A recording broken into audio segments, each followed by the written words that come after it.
Joan Beisel. I'm ready. So, you'd like me to talk about something about New York and how JR got over to the East Coast. And my favorite story is that it started in a sandbox in Queens, because my son was very little and he was in the sandbox, and another little boy was with him too. His name was Todd. They just moved into Queens from Florida. And so Todd and Jordan became friends, and that's how I met Terry Moreau. Terry Moreau was attending Rama Fox's seminars in Florida. And she said to me, "Would you like to hear a seminar, a tape, called The Light, the Truth, and the Way?" And I said, "Oh yeah, sounds good." I didn't know what I was doing, but it was Terry, and it was a neighbor, and she was a new friend, so I went along with it, and I heard the tape, and it blew me away. And that was in like 1972. So, at the same time, I was taking Mind Dimensions. And I went to my friends in Mind Dimensions and I said, "I'd love you to come and listen to a tape." And about 5 of them came to Terry's house in Queens, and 4 of them are initiates and ministers from that one meeting. And then I said, "Well, how do we get more of this?" So I called LA, and LA said, "There's a guy named Michael Bookbinder. Call him." So called Michael Bookbinder, and he was coming every Tuesday. And every Tuesday we would have Michael do Michael seminars. Well, it took about a year when we looked at each other and went, "Well, where's JR? You know, who's JR?" And so we called California again. And we say, "Michael's great, we love him, but we'd like to hear some of JR." And JR's answer was, "If you want to work with Michael, work with Michael. And if you want to work with me, you play my tapes." So we kind of waved goodbye to Michael, told him we love him, and he just went back to Philadelphia and did his things there. And that's how it began in the East Coast. And along at the same time, Peter Milan came and was doing seminars. And Peter owned the publishing on Greenwich Street. And so he started publishing all the discourses. And that's how all the discourses got published, because the original discourses that I had were on a Rexograph machine that were Rexographed and stapled and smudged. And then they went to Peter, and then Peter got them into books with colors and all that stuff. And Peter also was the one who put the money out to find the Light Center in New York. And so the Light Center was where everything in New York happened. Everything. When the staff came the last time, they were in tears.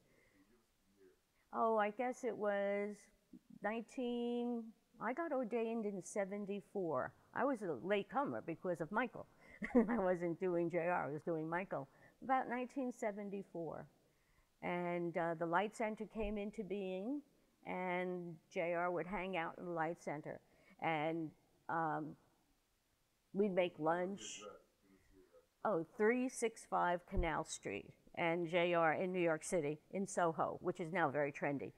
And the Light Center is about 4,000 square feet. So we had like 7 to 8 rooms, and every room had something going on. PTS classes, ministers' meetings, staff doing light services. And so I became the rep of New York City for 20 years.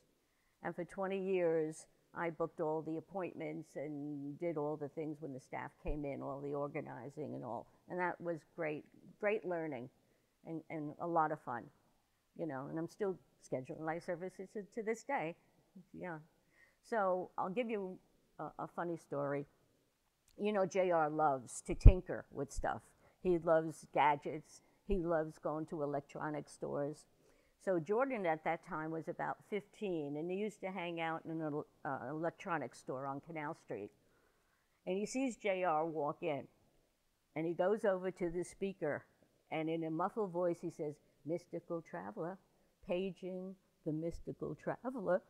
And JR sniffing, looking up and down like, who's calling me? Who's calling me? And then all of a sudden he spots Jordan and he walks over and bangs him on the side of the head.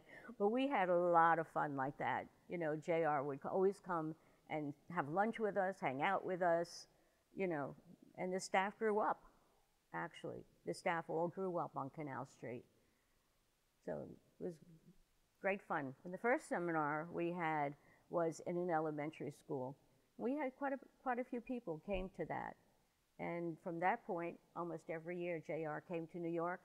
And the one year that was the funniest, we rented a school, and JR was talking, and the audience was laughing, and he couldn't figure out why we were laughing, but there was a mouse that was running back and forth behind his chair, and everyone was looking at the mouse, waiting for it to do something. I mean, we've just had a lot of fun. New York City is New York City. Right. Well, I remember that you used to come to seminars, and when you came to seminars, there was a lady that was doing the seminars that I had big judgments on. So when she did the seminar, I'd leave, and you couldn't figure out why I was walking out the door. But I figured if I'd stay there, my judgment of her would be just too much. And she's not in the movement anymore. But you know, it took us years to find out why I was walking out of there. It's like, where are you going all the time? And it's like, I'm not staying here. I can't deal with her. But, you know, JR put a light column above 365 Canal Street. And I'm pretty sure that light column is there, still protecting me living there. So even when everyone left, like Alex Padilla lived with me, Richard Varner, I mean, everybody in the movement came through and slept on the floors of 365 Canal Street. Even when Jordan had a snake and it got loose in the apartment, in the loft, and Tom Boyer woke up with it, sleeping in his sleeping bag with him, nice and warm. I mean, very funny stories on Canal Street. And we had fundraisers. I'll tell you, we go to dinner with JR. We're sitting in a very elegant, nice restaurant in the neighborhood, and we're all behind our menus, and JR says to Jordan, Jordan, your voice dropped. And Jordan looks at me and goes, yeah. And then JR said something like a dirty joke, and I said, oh, please, God, don't do that.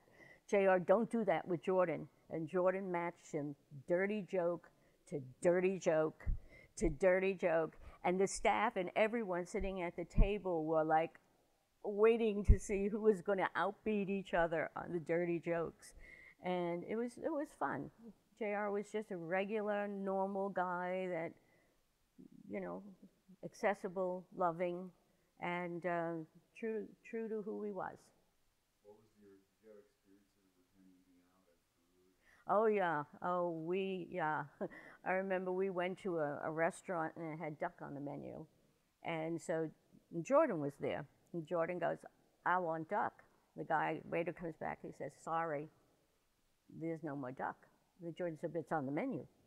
And the man said, well, there's no more duck in the kitchen. And Jordan goes, but it's on your menu. I want duck. You have it on your menu.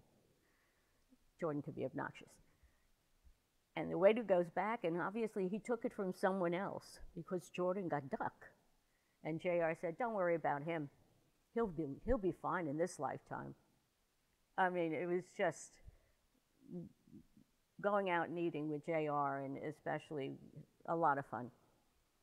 Is there anything else you want to mention about New York, and then you can tell JR? I think the New York community, yeah.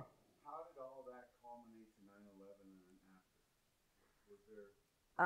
Was there something solid that the New Yorkers brought after the fact? Yeah, I think, you know, out my window, I could see 9/11. I could see the World Trade Center. And at that time, I was at the UN doing my nonprofit at the UN. So I was watching the planes in the UN with everyone standing around TVs all watching it.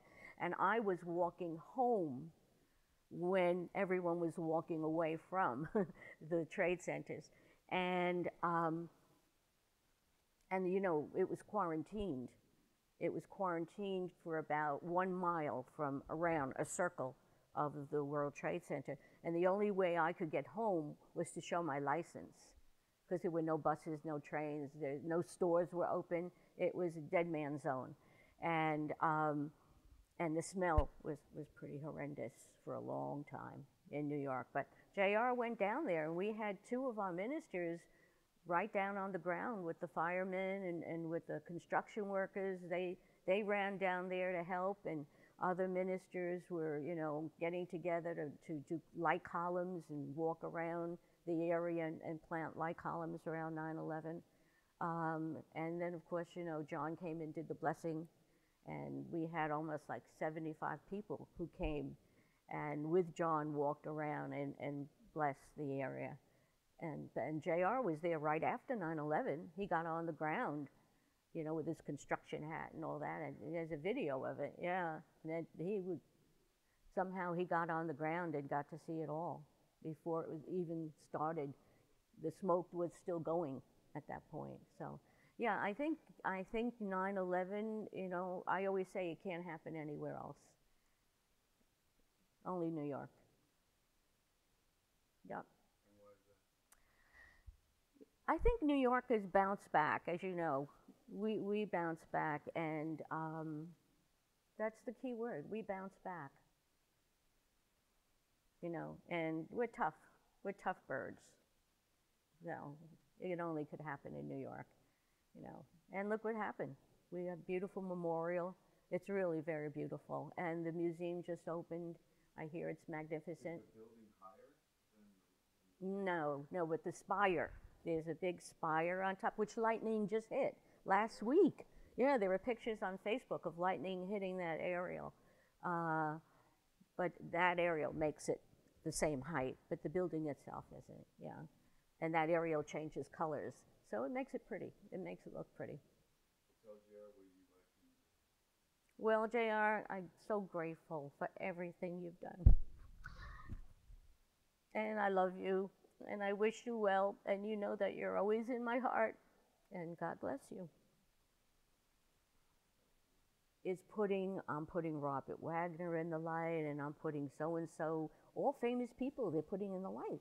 So I think that's the LA thing. I didn't know they knew him. So I'm thinking, well, who could I put in the light that I've watched in TV or I've watched in the movies, and I'm just putting these people in the light. And then after they said, they all knew those people that they were putting in the light. It was like, oh, I thought it was an LA thing. Well, all the light services were done on Canal Street. The staff always came and... So go back and talk about what services are. Oh, okay. The light services, as you know, are aura balancing, polarity balancing, and interphasings. And the interphasings is a tape, so that you have a tape to go home with and listen to for 33 days. Well, Jordan had a parrot, and it was this parrot that did nothing at all, but hang upside down and squawk. And I remember you coming out of your interphasing, and you were hearing the parrot. Well, why don't you tell it? Well, no, the parrot, every time Angel would go into a different level, it'd be like, and then you had to listen to that parrot 100 times. 100 times. I was like Ted Drake. I kept going. Right. I think he's still listening to that stuff. But yeah, we gave that parrot away. I had enough of a parrot just squawking, and this weird parrot.